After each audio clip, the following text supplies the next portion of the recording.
week 2 of our My Type series. We're talking about the Enneagram. Last year we used the Myers-Briggs type inventory to talk about how we could grow in our relationships, career, and spiritual life. This year we're using the Enneagram, and there are 9 types of the Enneagram. Your dominant type is one of those numbers. It never changes throughout your life. You're always one of those. Most people have a wing, which is one of the numbers adjacent to yours. And we'll talk in a minute about how to interpret when you have scores that are kind of all over the place and hard to interpret. But we're looking at the Enneagram to figure out how can I, because we're all unique, how with my unique personality makeup, my own ways of processing information and viewing life, how can I grow as a person in my relationships, in my career, in my spiritual life? There are people who have big insights when they look at the Enneagram. Oh, that's why our marriage is the way it is. Or that's why I think this about my job. Or I mean, there are some big insights that can take place because of the Enneagram. And how many of you have now taken the test? Most? Okay, great. So you have at least maybe a number in mind. Maybe it's kind of hard to interpret at this point, but it's not a scientific test. If you were going to go to a psychologist, they'd give you a test based on the 5-factor model that's been scientifically tested. But the Enneagram is hundreds of years old. It's helped lots and lots of people. I think there is wisdom in it, but it can be a little difficult to interpret. You can probably partly identify with several categories. Is that fair? Is that your experience? And so it's kind of tough to know which one you are sometimes. One little tidbit, if you're high in a lot of categories, they've found that 6s tend to be high in a lot of categories, so it could mean you're a 6. It could also mean that maybe reading through the types would help if you just kind of read through and see what resonates with you. See what makes sense, which one you can most identify with. Maybe that would help. It also helps to learn about famous people, which we'll talk about, like who are they? If you know who they are, am I really like that, or am I more like this? And that can help to decipher. But the goal of the series is you could do some reading and some thinking for yourself. And maybe that's online. Maybe it's this book that Aaron and I are using for this series. It's called The Enneagram, A Christian Perspective by Richard Rohr, R-O-H-R. You can find it on Amazon. It would be a great resource for your own spiritual life, building on your knowledge about the Enneagram. So today we're going to look at information about 3s and 4s. Should we have a show of hands? Who are 3s and 4s here? We have some. And I know there's a 4 missing today as well. And so I'm a 3. I'm a 3 with a 4 wing, so there are a few of us. So you can tell either you are one or you know one. And this is going to be valuable information for everybody today. Let's see, if you've read the reports online, of your type, sometimes they can be a little too honest. Do you know what I'm talking about? Perhaps a little harsh. At times, like you're reading along and it gives you compliments, and all of a sudden it's like prone to extreme bitterness. And you're like, whoa, I don't want my family to see that. Like, I just shared that with them, not knowing that was there. Or it's like type 1, it's like famous people, Gandhi, Nelson Mandela, and then it's like Osama bin Laden. You're like, okay, I thought this was supposed to help me here. I'm not sure I needed to hear that. So it can make you feel exposed. It can be challenging, but we're looking, to affirm ourselves, but also to grow in some specific areas. So here is the Enneagram. Aaron showed this last week. There are 9 types.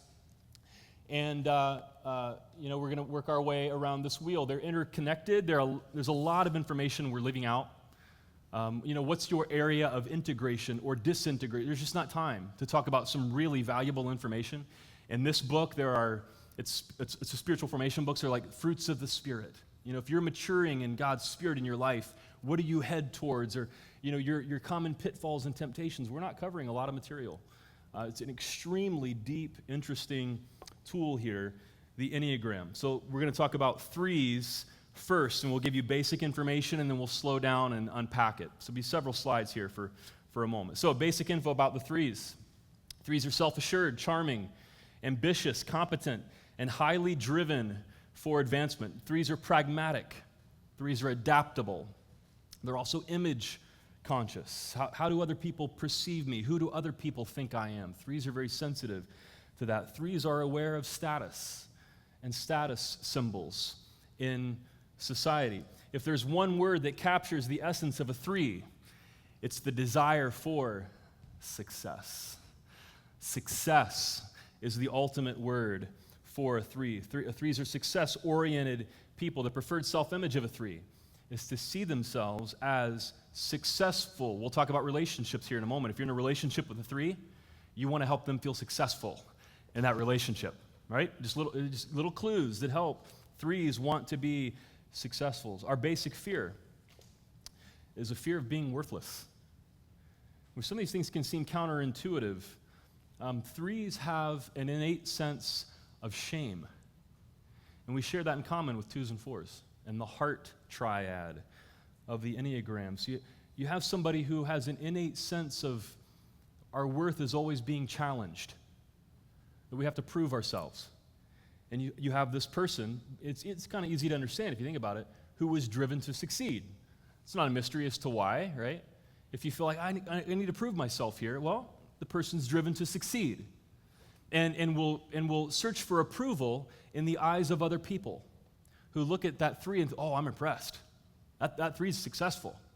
That's what we're looking for as a 3. Our basic desire to feel valuable and worthwhile, our basic struggle, this is one of those ones where it sounds a little harsh, like, oh, yeah, ouch.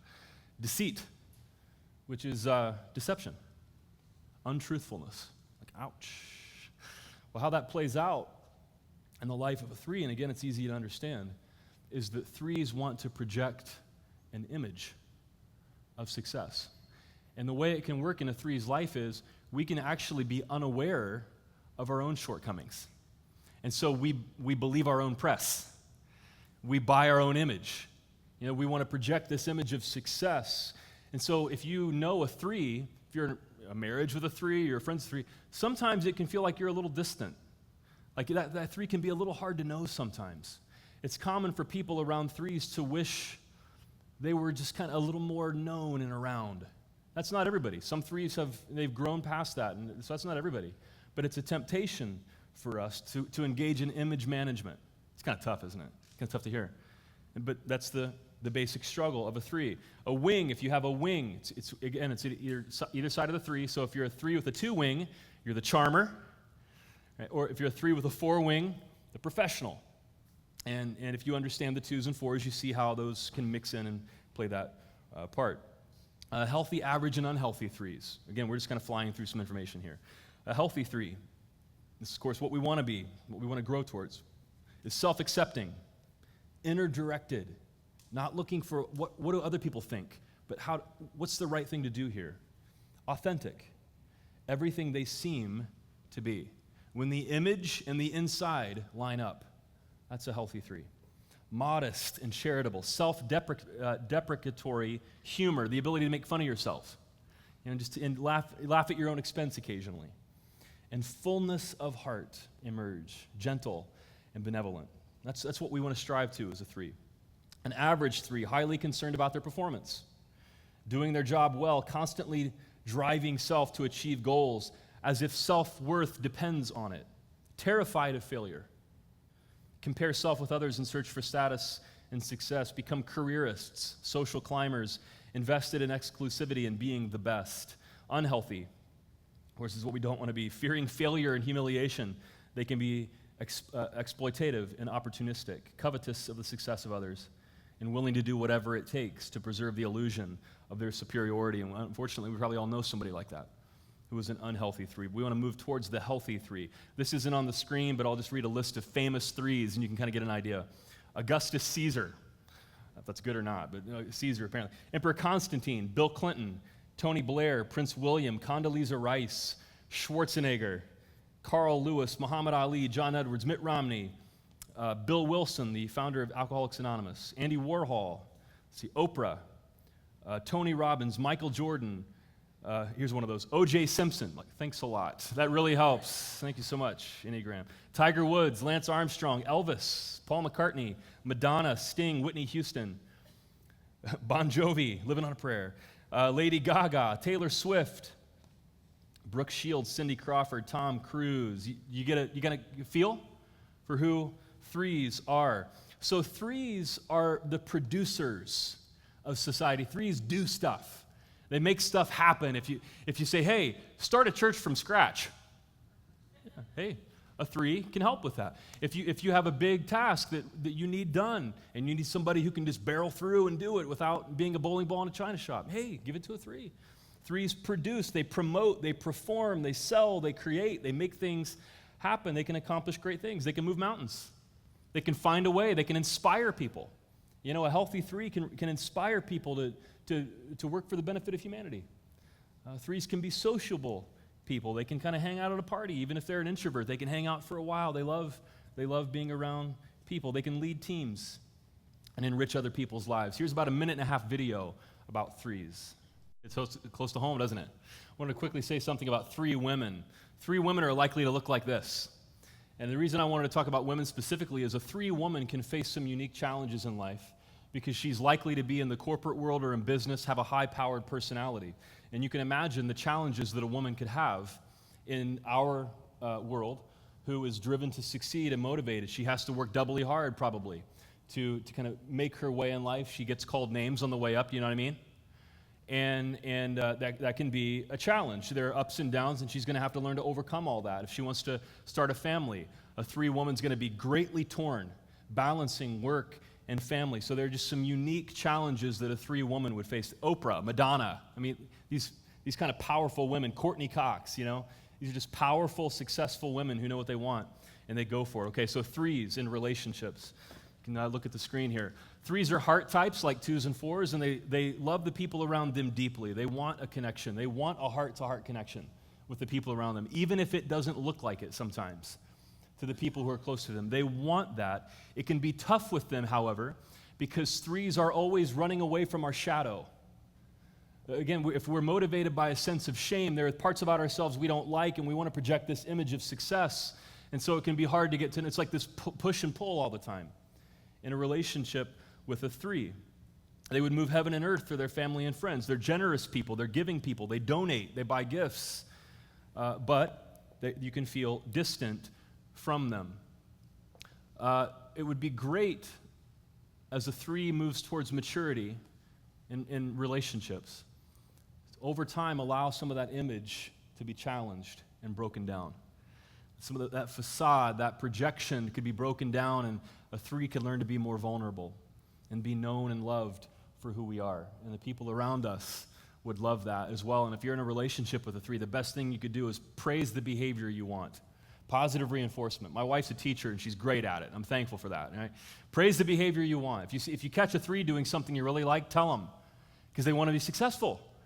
They want to please, and they'll feel successful if you catch them doing things that you like. Another thing that'd be great for a three in relationships, marriage, parenting, is to develop a rhythm of life, of activity, and then stopping that activity. It's like Sabbath. The word Sabbath means stop, cease. And that's great for a three, to develop a rhythm of life of just occasionally just being, not being a human doing, but being a human being, and spend time with family and friends, and that can be really hard for a three, but that's what moving towards maturity looks like for a three relationship. In threes are masters of career. So threes probably already know this information innately. They devote themselves to career. They want to be seen as successful, and so they like recognition.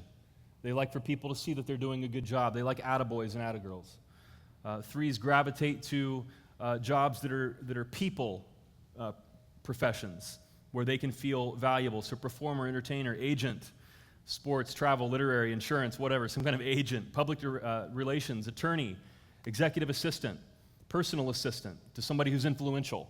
Threes want to have influence. Salesperson, political activist, politician, inspirational speaker or writer, life or business coach, and then moving on to spiritual life. Threes are people, again, they're heart people, so they want a connection with God. They are aware of the things that really matter in life, but they can feel like it's hard to get there sometimes. Threes appreciate, like twos and fours, spiritual classics and heroes, people who've been there and done that, people who have been successful in their spiritual lives. I put Nouwen up there. Henry Nouwen is an author who has greatly helped me as a three. And I've shared lots of my story here before, but I grew up not having the greatest childhood of all time and was motivated to rise above that and want to be successful, however, I defined that. And I was completely cut off from my head and heart. I had no clue of my emotional life. If you'd have known me at 21 years old, I was angry, I was driven, I was task-oriented, goal-oriented. I'm so glad we had Graham when I was 33, my son. I would have been a terrible father had we had him earlier. It's the truth. And I've shared part of my story of going to seminary, and they had mandatory counseling, which was really good for me, to learn how to feel something in life, to not just live in my head and always be task-oriented, but to learn how to feel something. And that's the common journey of a 3. Maybe not quite as extreme as mine was, but that's pretty common for a 3. And so reading people who can speak value into your life, like Henry Nouwen, that you just write that name down if you really want to have some good, healthy spiritual formation resources in your life, somebody who can help you to see that you are not what you do. You're not your success. You're not other people's opinions of you. And by the way, you don't have to be a 3 for this to apply, correct? Right? And somebody like Henry Nouwen, there's a book called Life of the Beloved that I've quoted here before. I've quoted it, and I've watched tears flow down people's faces when they discover that our culture tells us lies about what it means to be successful and valuable. And their life is about more than that. So the spiritual classics. Another, embrace setbacks and sickness. Part of my story was, I ran myself into the ground. 3s are prone to burnout. 3s can feel the effects of overwork in their health. They can have they can struggle with their health a little bit because they're always going so hard. And that's just part of being a human being, setbacks and sickness. But that's hard for a 3 because we want to be machines. We want to produce like human assembly lines. But you have to embrace setbacks and sickness if we really want to be in touch with what life is all about. And then redefine success. And you can see how all these are related together. If success is making a bunch of money or getting plaques and recognition and all that, well, there are ways to do that. And it's to ignore your family and to just always be working and career-focused, and there's a payoff for that. But there's also a high price. And so redefining success looks like asking what is really important in life. When I'm on my deathbed someday, are they going to line up the plaques and trophies and the company watch next to me, next to the IV drip? Or is it going to be people in my life that matter to me? Who's going to be there? And then in deciding now that that's what it means to be successful. I still want to be successful, but that's what it looks like to be successful. I'm going to invest in people. I talked to a 3 this week who said it was important for him to be successful, but he decided he wanted to help people. And so it's about redefining success. So the life of a 3 is essentially every Tom Cruise movie ever made. Think of the plot of every Tom Cruise movie you've ever seen, and that's the life of a 3, striving for success, charming and motivating, and trying to, up and down roller coaster of a life, and then they crash. They have this experience where they realize, that's not what life is all about. Life is about more than that. So it's just essentially Jerry Maguire. Jerry, partly filmed here in the state of Arizona. Jerry's a sports agent. He decides he's going to get honest, so he gets fired from his job. And he goes out alone to be independent, and he picks up Rod Tidwell, played by Cuba Gooding Jr., as his lone sports star. And Jerry has to claw his way and be successful, but along this journey, he learns to redefine what success looks like, and he discovers that it's about being a real person and connecting heart to heart with the people you love around you, even Rod. And it turns out that Rod loves him even more when he meets the real Jerry and not just sports agent Jerry. But there's a scene that everybody here knows that I think just perfectly encapsulates the struggles of a 3 in this roller coaster of life and trying to please people and end up being alienated from your very self. So let's check out this clip from Jerry Maguire. Perfect. Oh, I love that movie so much. The life of a 3. And don't you love the big chunky 1996 cell phone as well? Isn't that great? Show me the money, Jerry. So the life of a 3, roller coaster, that's an unhealthy 3. And he discovers that in his journey of life, that people are what matter. By the end of the movie, he has this conversation with Renelle Zellweger. Remember this? And he says, "You complete me," right? And what does she say to him? "Shut up, Jerry. You had me at hello," right? Isn't it amazing all the catchphrases that came out of that one movie? The life of a 3. So we go through this journey of redefining success. Let me ask you a question, and wrapping up with 3s, and we'll move on to 4s. Do you consider Jesus to be successful? Would you say Jesus is successful? I mean, if you think about it in worldly terms, is there anybody more famous than Jesus? Jesus is pretty famous, right? Jesus is influential. Influenced every system of governance in the world and the largest religion in the world. Jesus, I would say, by all definitions, is pretty successful. Well, what happened to Jesus? We sang about it here in the third worship song. Jesus went to the cross. He did not live for the approval of others. I think one of the greatest scriptures for a 3 is the Palm Sunday narrative. In Mark 11, we read this. When they brought the colt to Jesus and threw their cloaks over it, he sat on it. Many people spread their cloaks on the road, while others spread branches they had cut in the fields. Those who went ahead and those who followed shouted to Jesus, Hosanna, which means Lord save us. It means we're on team Jesus. It means shouting his name, cheering for him. Blessed is he who comes in the name of the Lord. Blessed is the coming kingdom of our father David. Hosanna in the highest heaven, cheering for Jesus, shouting because they love them some Jesus. All right? You can't have, fandom any greater than that. On Palm Sunday, he rides into Jerusalem on a donkey like a victorious king in the ancient world. That's what that symbolism means. 5 days later, let's read Mark 15. Crucify him, they shouted. Why? What crime has he committed? Asked Pilate. But they shouted all louder, crucify him. Doesn't mean it was the same crowd, the exact same people. But doesn't that just kind of reveal the realities of the ups and downs of life? You can think that you're on top of the world, and everybody's, yeah, I'm on team you, team 3, yeah, you're doing such a great job, and then a few days later, sheesh, the people who were chanting for you are now calling for your head.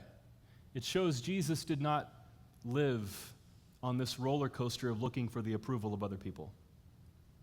I imagine when people were shouting his name, he was thinking, hey, that's nice, but I know reality. And you take the good with the bad and the ups with the downs. And I think Jesus is a great model of having an inner compass, an inner mission as a 3. I want to be successful, and here's what success looks like for me. It's doing the right thing and bettering humanity. I think that's a great verse for 3s. Okay, moving on to 4s. Even though it doesn't look like it on the surface, 3s and 4s have a lot in common. Are you still with me? So much information, right? So if you're a 4 here, 4s are, here's some basic info, are self-aware, sensitive, reserved. They're emotionally honest people. They're creative and personal. They can also, because they're so deeply, they're in touch with deeper emotions, they can become moody and self-conscious because they're so aware of the full range of the human emotional experience. So in one way, we just really switch gears dramatically from 3 to 4, but in another way, there's a lot at the core that 3s and 4s have in common. We're motivated by not having a sense of shame. We have this sense of questioning our own value, our own significance, our own worth. So the basic fear of a 4 is that they have no identity. Who am I? Or personal significance. What am I here for? What's my life all about? And that there's a relationship there to a 3 who feels invaluable. The basic desire is to find themselves. The basic struggle is envy because it seems like everybody else has found themselves, but I haven't. And what's really going on there is similar to a 3. A 4 sees part of themselves that they don't like. They're in touch with their emotions. They know how they feel, but they see part of themselves that they don't like, and so they disown part of themselves. Thinking, I'm ashamed of that. I don't want other people to see that, and I don't want to see that. And so 4s pretend, deny that those parts of themselves that they don't like exist.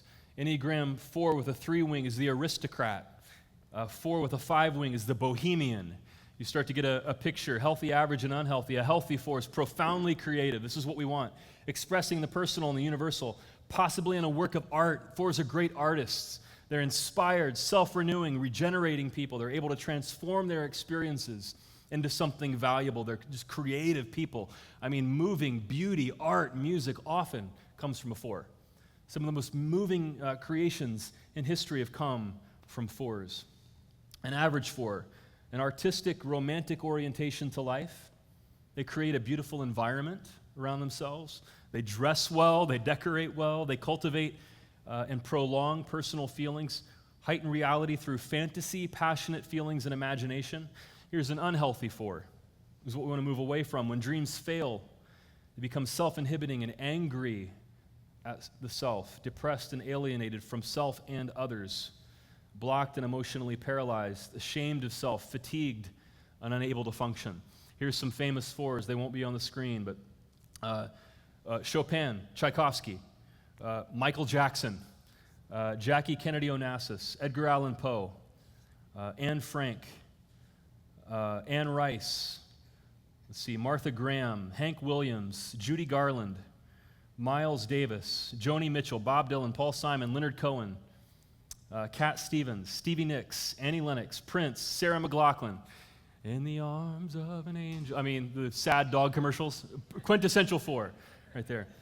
Alanis Morissette, if you know her music, think about that. Florence and the Machine, Amy Winehouse, Marlon Brando, Jeremy Irons, Angelina Jolie, Winona Ryder, Nick Cage, Johnny Depp, magician Chris Angel. So you get this flashy, artistic, creative force of nature. They're coming from a deep place, these creative people. So fours are responsible for much of the beauty in our world. The arts, design, music, poetry mostly comes from fours. They can be deeply spiritual people. They can be counselors, psychologists, spiritual guides, sages. They're just familiar with the full range of the human experience. Here's a quick video about fours. Yeah, so threes in relationships long for a soulmate, the romantic. If somebody's deeply in touch with their own emotions, they want to connect with somebody on a deep emotional level. They want to feel appreciated for what makes them special. And the temptation, again, is to deny parts of ourselves we don't like as a four, and so we kind of want to outshine what we think are our flaws by being special and virtuosos in other areas. This distance, this denial of part of themselves can make them feel misunderstood and alone. They're so aware of how they feel like other people aren't. They can feel alone and misunderstood.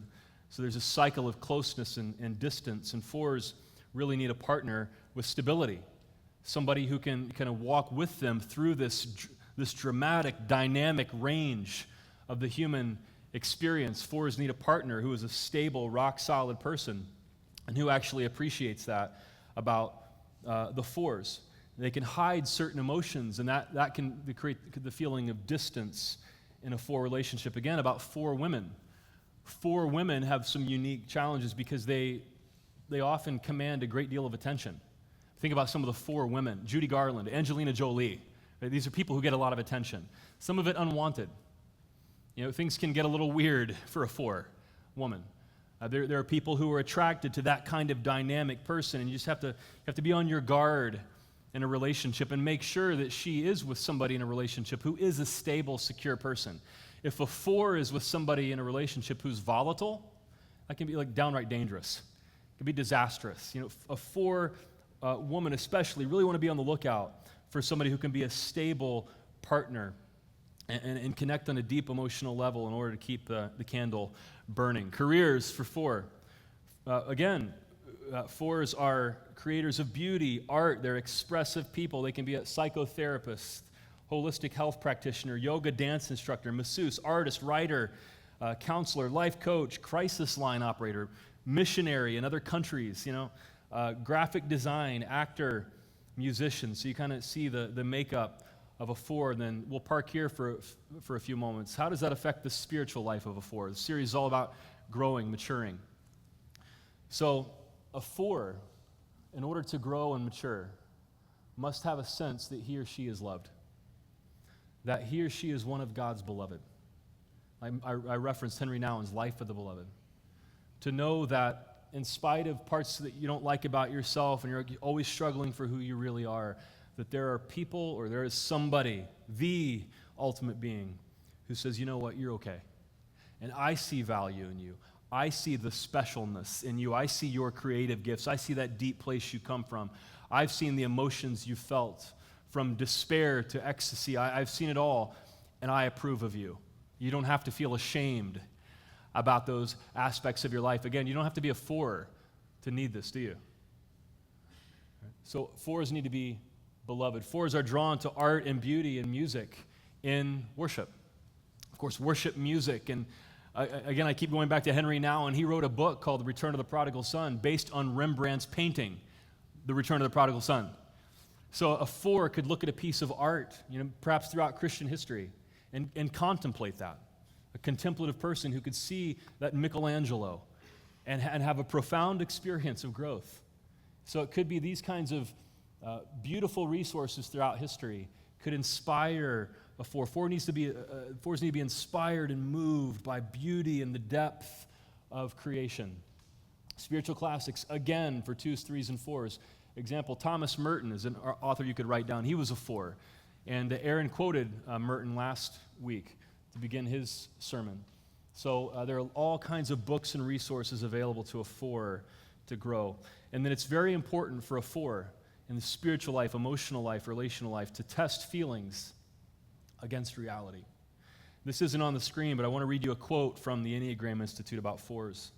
In the course of their lives, 4s may try several different identities on for size, basing them on styles, preferences, or qualities they find attractive in others. So they're going to try, who am I? I'm going to try out other identities and other people around me. But underneath the surface, they still feel uncertain about who they really are.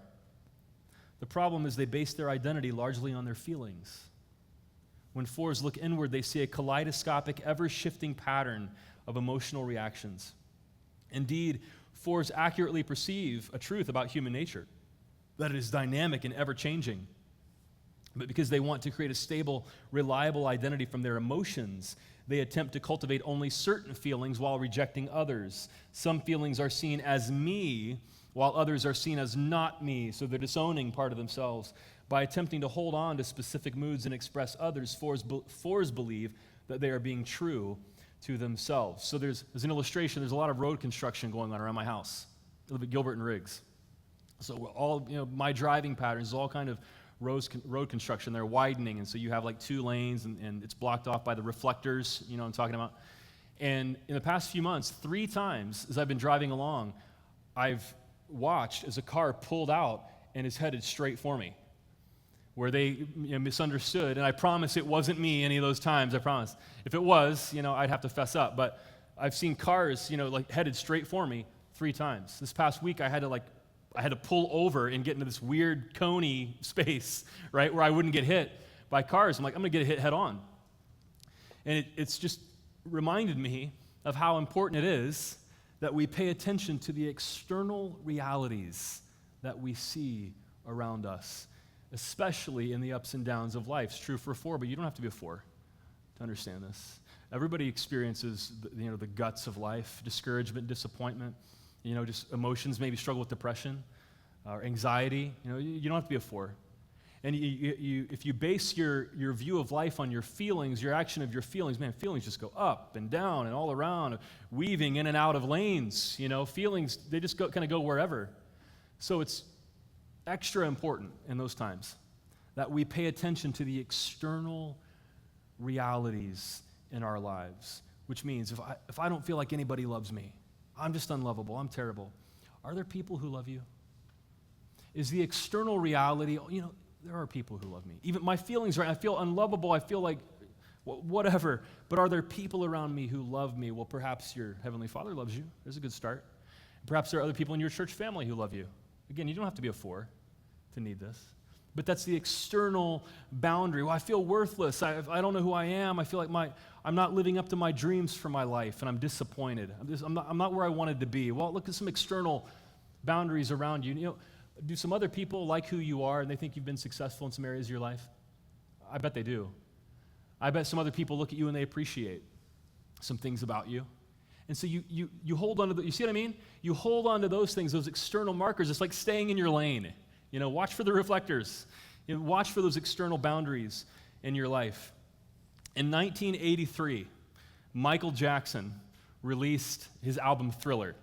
It went on to sell some obscene number, millions of copies. Like they stopped counting at this point, right? He sold so many copies of Thriller.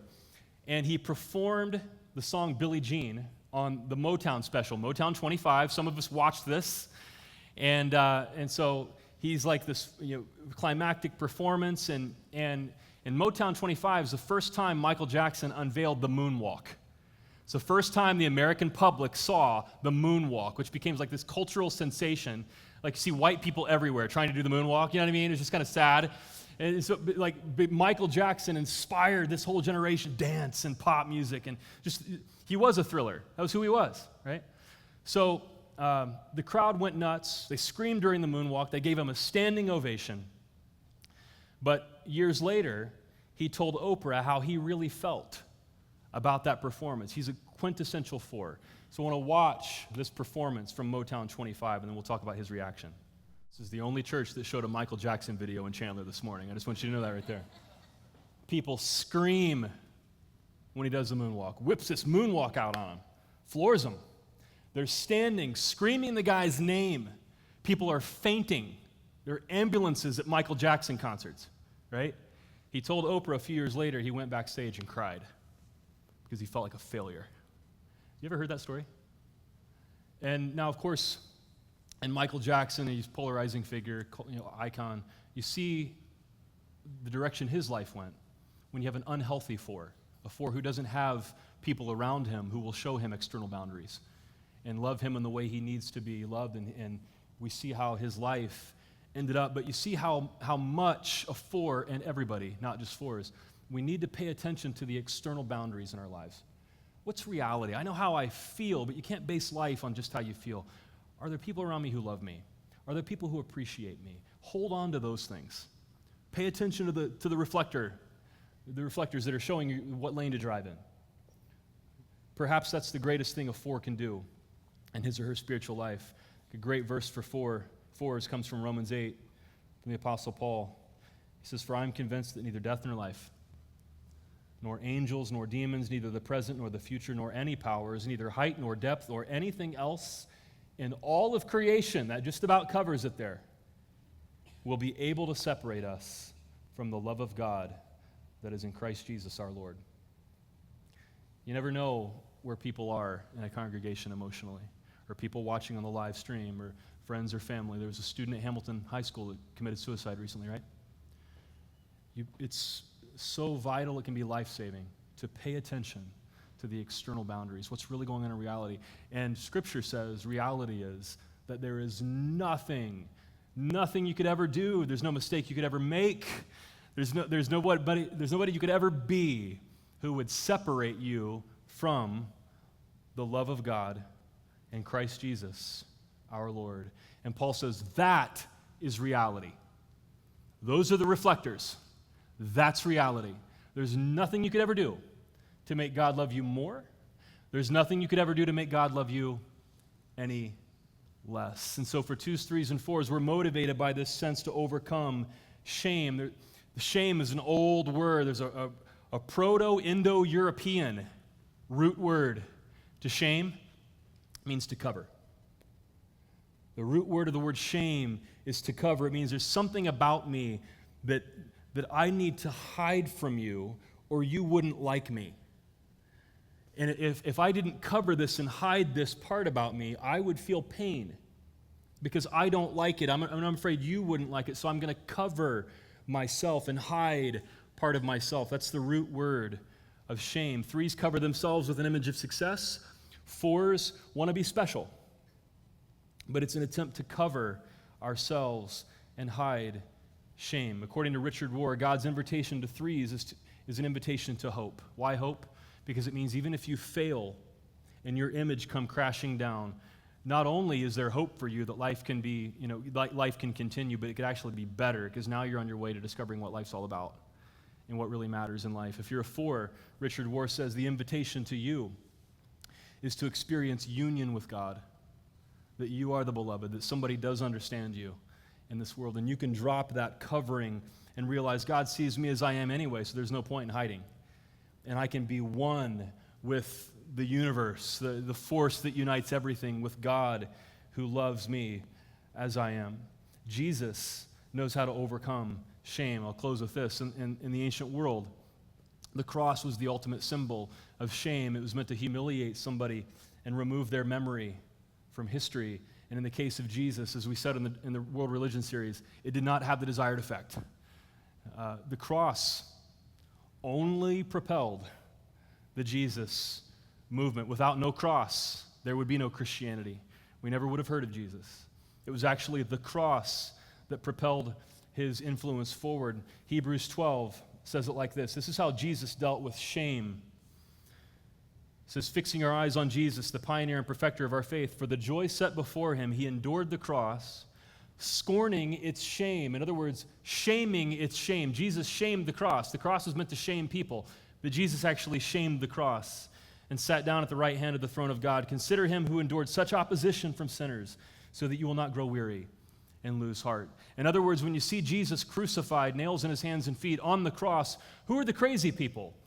The people being crucified or the people pounding nails in other people's hands? Right? Who should be ashamed here? The person being crucified or the person who's violently murdering other people? You see what I mean? Jesus exposes the violence and the domination and the alienation and the pain and the nastiness in our world by his action that doesn't look like it's very successful. But he shames the shame, shows it for what it is. And Jesus knows how to overcome shame and can help you do that as well.